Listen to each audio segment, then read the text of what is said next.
गसाइगावआव दिनै इउपिपिएल दोलोआ गसाइगाव सहरनि बाङालि हारिनि सानसुमैफोरजों गसाइगाव सहरनि जेंनाफोरखौ लानानै सावरायलायनाय हाबाफारि खुंफुंदों। गसाइगाव सहरनि जेंनाफोरखौ सुस्रांनायनि थांखिजों बिटिआर सरकारनि बिथोन बायदियै दिनै एमएलए जिरन बसुमतारीनि दैदेननायाव गसाइगाव प्रेस क्लाबाव बाङालि हारिनि सानसुमैफोरखौ लानानै मोनसे सावरायलायनाय मेल खुंफुंनाय जायो। बे हाबाफारियाव एमएलए जिरन बसुमतारीजों लोगोसे मिरु इउपिपिएल दोलोनि गाहाय नेतारि राजु नार्जारि बिथांमोनजों लोगोसे इउपिपिएल दोलोनि गोबां दैदेनगिरि आरो गसाइगाव सहरनि गोबां बाङालि हारिनि सानसुमैफोरा बाहागो लायो। बे हाबाफारियाव गसाइगाव सहरनि जेंनाफोरखौ माबोरै सुस्रांनो हागोन बेफोरखौ लानानै गुवारै सावरायनाय जायो।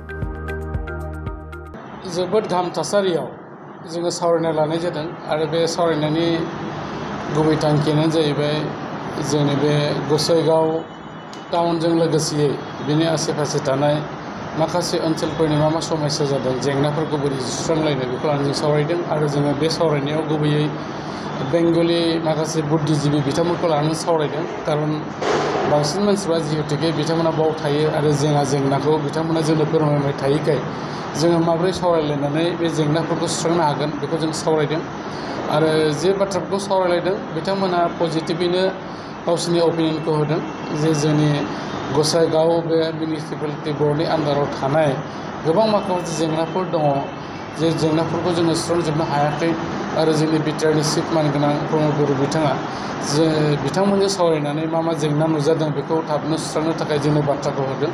दा जों नुबाय बेवहाय माने गुबैयै माखासे ड्रेननि प्रब्लेम दङ जायफोरनि ड्रेनफ्रा माने बानायदोंबाबो जिहेतुके आगोल बेखौ माने मोनसे डिजाइन खालामनानै बानायनाय जायाखै। बेनिखायनो जों सानदों जे गसाइगाव टाउनावहाय बेवहाय मोनसे मोजां ड्रेनेज सिस्टेमनि प्रयजन दङ बेखौ मास्टार प्लेन खालामनानै बानायनाय जागोन आरो लेभेलिंफ्रा सिगां थिग जायाखैमोन।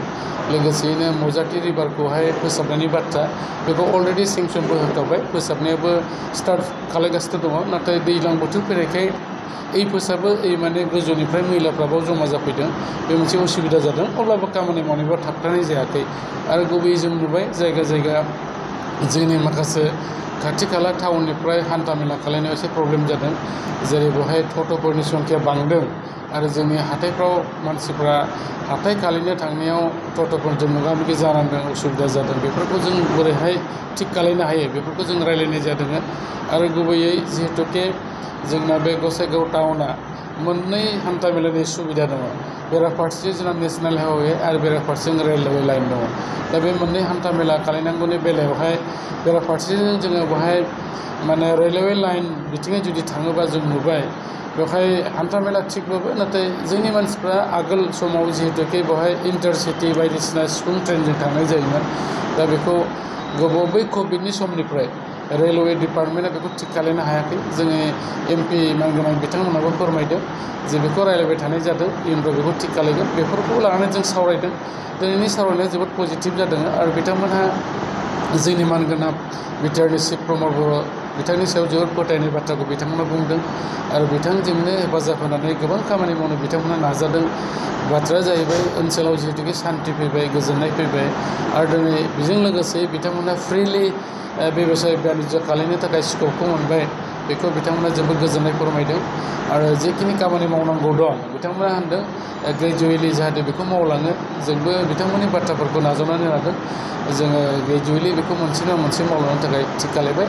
दा खालिबोल' दिनै बेंगलि जे इन्टेलेक्सुयेल ग्रुप बिथांमोनजों सावरायदों आरो नेक्स्टआव जोङो गुबुन गुबुन जाथि गोष्ठीनि इन्टेलेक्सुयेल बिथांमोनजोंबो सावरायनो थाखाय थिग खालामदों। मानो होननानै बुङोबा जोंना गोबां जेंनाफोर दङ जाय जेंनाफोरखौ जोङो बयजोंबो जिरायलायबासो थियार खालामबासो जों मिन्थिजोबो।